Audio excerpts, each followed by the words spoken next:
My channel and new blog. तर आजच्या ब्लॉगमध्ये मी आज माझे उर्वरित चित्र दाखवणार आहे. माझा जो ब्लॉग होता माय हिडन टॅलेंट्स, माझी हिडन टॅलेंट्स, तर त्या ब्लॉगमध्ये थोडी चित्र दाखवलेली आणि थोडी चित्र राहिलेली. तर ती थोडी उरलेली चित्र ह्या ब्लॉगमध्ये मी कव्हर करणार आहे.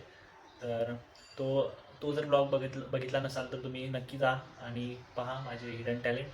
आणि आजच्या ब्लॉगमध्ये उरलेली चित्र आपण पाहूया. तर रिअलिस्टिक स्केच कडे वळण्याआधी एक खास स्केच मी म्हणू शकतो खास होतं ते होतं विकी कौशलचं. तर मला अपेक्षा नव्हती की या स्केचला खूप चांगला प्रतिसाद भेटेल आणि मी फेसबुकवर हे पोस्ट केलेलं आणि याला मे बी 500 to 600 लाईक्स भेटलेले. तर हे असं होतं विकी कौशलचं स्केच.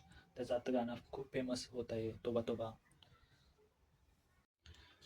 मी अजून पण हिरोचे स्केचेस काढलेले, विजय देवरकोंडा, देन आता बघितलात विकी कौशल, शाहिद कपूर, असे सेलिब्रिटींचे स्केचेस मी त्या काळी काढतच होतो, ज्याने माझं स्केच खूप इम्प्रूव्ह होत गेलं. तर आत्ता बघूया हे स्केच. तुम्ही ओळखलं असाल, हे होतं लता मंगेशकर यांचं स्केच.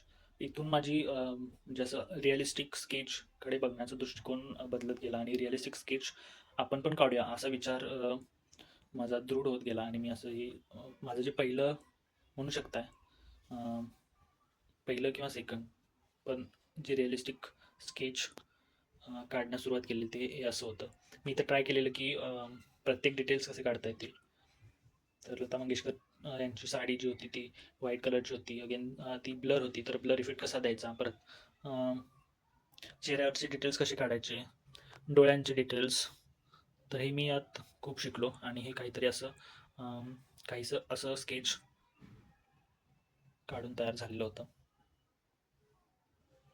म्हणजे लता मंगेशकरांचा स्किन टोन हे सगळं मी बारीक बारीक ऑब्झर्व करत गेलो ह्या स्केचपासून. जे आधीचं होतं ते थॅनॉसचं होतं. थॅनॉस ते पण रिअलिस्टिक काढण्याचा प्रयत्न केला आणि हे पण लता मंगेशकर यांच्यापासून मी जे रिअल पर्सन्स असतात तर त्यांचं कसं रिअलिस्टिक स्केच काढायचं, तर हे मी ऑब्झर्व करत गेलो. मग मी डिफरंट टूल्सचा वापर करत गेलो. कधी चारकोल वापरायचो, कधी ग्राफाईट वापरायचो. तर हे रँडमली असंच काढायचं म्हणून चारकोलनी काढलेलं माझं फर्स्ट स्केच होतं ते अरिजित सिंगचं. त्यानंतर मी काढलं अल्लू अर्जुन. अल्लू अर्जुनमध्ये पण मी ग्राफाईट प्लस चारकोलचा वापर करून ते स्केच काढलेलं आहे. मी हेअरसाठी चारकोल वापरला आहे आणि असंच ट्राय करत गेलो. तर त्यानंतर अजून एक एकदम खास म्हणजे स्केच होतं ते म्हणजे सिंधुताई सपकाळ यांचं. इथं पण मी म्हणजे खूप डिटेल्स ऑब्झर्व करून ते कसे पेपरवर आणता येतील याचा प्रयत्न करत होतो. तर बघाल तर त्यांची साडी, इथून त्याचे डिटेल्स, परत साडीची किनार, परत त्यांचे हेअर्स, डोळे, नंतर त्यांचे चेहऱ्याचे डिटेल्स हे मी ऑब्झर्व करून करून काढण्याचा प्रयत्न केलेला. तर हे होते स्केचेस. तर हे होते A4 साईजचे प्लस सिंगल पोर्ट्रेट. यानंतर मी अजून इम्प्रूव्ह करत करत एका फोटोमध्ये 2 पोर्ट्रेट्स, A3 साईज, थोडी मोठी स्केच, थोडी मोठ्या साईजचे स्केचेस काढायला सुरुवात केली. तर माझी इम्प्रूव्हमेंट अजून वाढली आणि मी अजून स्केचेस काढण्यास सुरुवात केली. त्यातलं अजून एक रिअलिस्टिक स्केच म्हणजे हे रँडम पिक घेतला इंटरनेटवरून ॲज अ रेफरन्स आणि ते स्टार्ट केलं.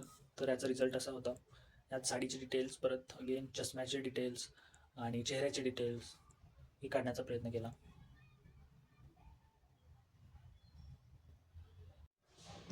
तर कालांतराने मी पोर्ट्रेट्स काढत होतो तसं मी आता लँडस्केप पण काढायला सुरुवात केली. ही थोडी मोठी साईजचे स्केच होते A3 साईजमध्ये.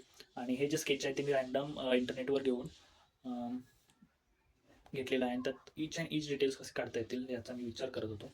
तर हे स्केच आहे, 2 व्यक्ती आहेत आणि असं स्ट्रीट फोटोग्राफी जी असते तसं काढण्याचा प्रयत्न केलेला आहे. म्हणजे त्यांनी एका खिडकीच्या काचेवर हात ठेवलेला आहे. त्याच्यासोबत त्यांचा मुलगा आहे आणि त्यांच्या मुलाच्या खांद्यावर त्यांनी हात टाकलेला आहे.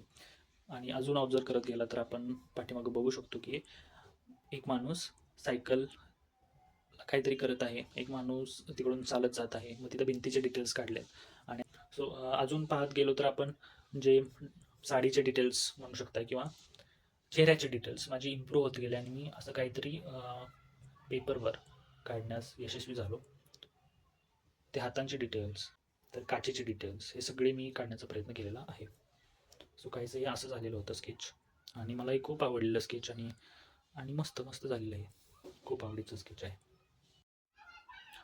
त्यानंतर अशाच सेम पॅटर्नमध्ये जिथं बॅकग्राऊंड असेल, पूर्ण डिटेल्स असतील, ब्लरीनेस असेल, असं जे स्केच मी काढलं ते होतं एक, मला यांचं नाव आठवत नाही, बट हे होते फ्रीडम फायटर होते आणि त्यांचं हे स्केच मी काढलेलं आहे. तर यात त्यांचे चेहऱ्यावरचे डिटेल्स, परत व्हाईट हेअर्स, पाठीमागे पाठीमागे ब्लर बॅकग्राऊंड, हाताचे डिटेल्स यात काढण्याचा प्रयत्न केलेला होता. तर हे एक स्केच आहे. युजली मी ग्रीड मेथडनी स्केच करत असतो, पण मी असं ट्राय करायचा प्रयत्न केला की without grid method free hand मला कसं जमतंय, तर हे ट्राय करत होतो. तर ते ट्राय करताना मी एक असं रँडम पिक घेऊन मी स्केच काढायला तयार केलेलं. एक लहान मुलगी ओंजळीत पाणी घेत आहे, तर हे असं स्केच होतं आणि फ्री हँड काढलेलं आहे. तर यात मी हेअर्सचे डिटेल्स, हेअर्सचे शॅडो, परत चेहऱ्याचे डिटेल्स, वॉटर डिटेल्स, परत आपण जे ड्रेस आहे तर ड्रेसमधले डिटेल्स, तर हे काढण्याचा प्रयत्न केलेला आहे.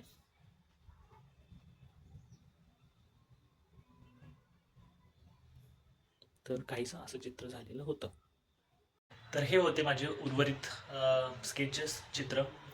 तर कशी वाटली तुम्हाला चित्र ही नक्की कमेंटमध्ये सांगा आणि आवडल्यास लाईक करा, शेअर करा, सबस्क्राईब करा.